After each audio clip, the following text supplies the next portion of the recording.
एक बड़ा सा आलीशान पुराना घर था। वहाँ करीब 40 बरस की एक औरत अपने पति, एक बेटे और एक बेटी के साथ रहती थी। उसके चेहरे पर हमेशा एक मुस्कान धरी रहती थी। सुंदर सी साड़ी और उसमें मैचिंग करती बिंदी और हल्के से गुलाबी रंग की लिपस्टिक हर समय उस पर सजती रहती थी। अपनी उम्र की गहरी होती लकीरों को फाउंडेशन की परत से छुपाने की कोशिश करती वह एक चलती फिरती सुंदर तस्वीर ही लगती थी। घर के छोटे से बगीचे में हरे भरे सुंदर फूलों के पौधे करीने से गलमे में लगे थे। मेन दरवाजे से सुंदर घुसते ही भगवान जी की एक सुंदर बड़ी सी मूर्ति स्थापित और मोगरी अगरबत्ती की खुशबू का झोंका यकायक सांसों को बहकाने लगता। एक कोने की तिकोनी मेज पर ताज़े अखबार और पत्रिका थी। दूसरी ओर शेल्फ पर रखी हुई आधुनिक फ्रेमों से जड़ी कुछ तस्वीरें बड़ी ही सलीके से रखी थी। दूसरी ओर शेल्फ पर रखी हुई आधुनिक फ्रेमों में जड़ी कुछ तस्वीरें बड़े ही सलीके में रखी थी।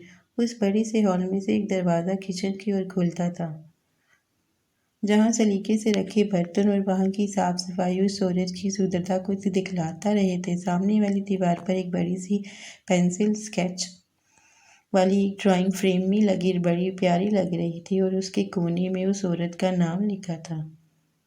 अचानक से उसके मोबाइल की बेल बजी और उसने झट से बोला, हेलो, पर मैंने तो खाना बनाया है, और फ़ोन कट गया। फिर उसके चेहरे पर थोड़ी मायूसियों के बादल आए, पर दूसरे ही पल वह सहज हो गई क्योंकि बच्चों के स्कूल से वापस आने का समय था। इसी दिनचर्या में से समय निकाल कर वह औरत बाहर भी जाती, बच्चों की किताबें लेने, साहब की पसंद की सब्जियां लेने, घर को घर बनाए रखने का सामान लेने। बच्चों की आंखों में अपनी मासूम मांग के पूरे होने की चमक होती कि माँ दिन भर कहीं भी रहे, पर उनके स्कूल से लौटने से पहले उन्हें घर में उनका पसंदीदा खाना के साथ माँ हाजिर मिलनी चाहिए। यही हिदायत पति जी की भी थी। ये सारी दिनचर्या एक घर की रहती ही है आमतौर पर, और हर औरत दूसरी औरत के पूरे दिन की कहानी भी यही रहती है। पर उस औरत की एक बड़ी मुश्किल थी कि उसकी अपनी हंसी जो कभी खिलखिलाहट से गूंजती थी, वह नरादर थी उसके चेहरे से। जो संतुष्टि के भाव होते हैं वह उसकी फाउंडेशन की परत के नीचे कहीं दबे थे। वह ढूंढती थी अपनी वह हंसी, पर नहीं मिलती थी वह उसे समय। ऐसे ही चक्रव्यूह में फंसी वह औरत जो एक सहज हंसी नहीं हंस पाती थी। उसे लगता था कि वह एक मखौटा ओढ़े रहती है, हर पल अपनी बहन से बात करते हुए। अपनी सबसे प्यारी सहेली से भी वह कभी वैसी सहजता महसूस नहीं करती थी। मन खुल नहीं पाता था उसका, कुछ ना जो उसे कुछ होने से रोकता था।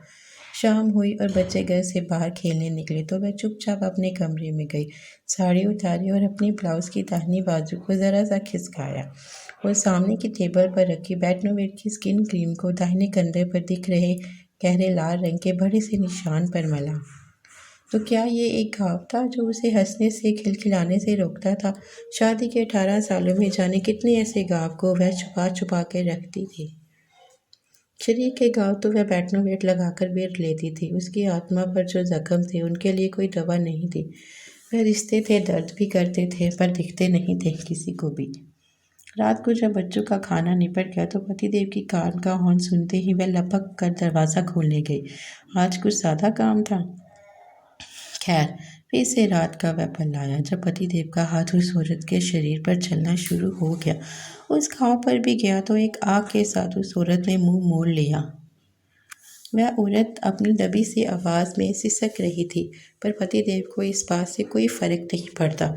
ये खींचातानी ज़्यादा देर तक नहीं चल पाई, क्योंकि बिल्कुल साथ वाला कमरा बच्चों का था। वह रात एक और एक नया घाव छोड़ गई थी, उसकी आत्मा पर और शरीर के घाव को और गहरी कर गई थी। सुबह अलार्म बजा, रसोई में से आवाज़ आने लगी, बच्चे चलो उठो, स्कूल के लिए देरी हो जाएगी। आप भी उठिए, चाय बन गई है। आपको ये कहानी कैसी लगी प्लीज़ बताइए। मेरे चैनल को सब्सक्राइब कीजिए, वीडियो को लाइक एंड शेयर कीजिए, एंड थैंक्स फॉर वॉचिंग।